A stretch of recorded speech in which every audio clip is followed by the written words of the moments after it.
Na mtazamaji, hatimaye muungano wa kutetea maslahi ya madaktari nchini KMPDU na hospitali ya kitaifa ya Kenyatta wameafikia muafaka wa kurejea kazini kwa madaktari 12 waliokuwa wamefutwa kazi na wengine 48 waliokuwa wamepokea notisi ya kusimamishwa kazi.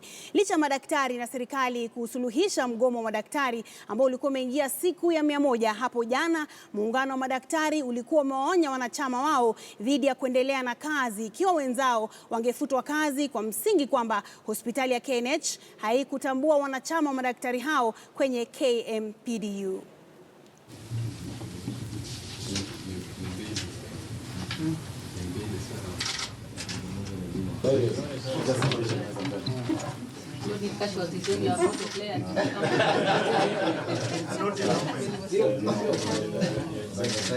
This is a delightful moment for us, and we have agreed, and the documents have been signed, a return to work agreement, and therefore we advise all our members to resume work immediately because the strike that affected Kenyatta National Hospital is forthwith off.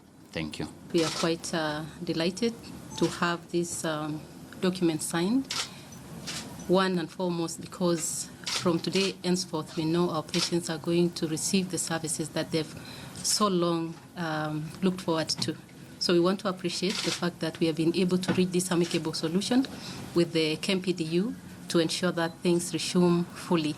Despite the challenges that we had, I think we've been able to agree on the middle ground, and we are now able to say that we can move on.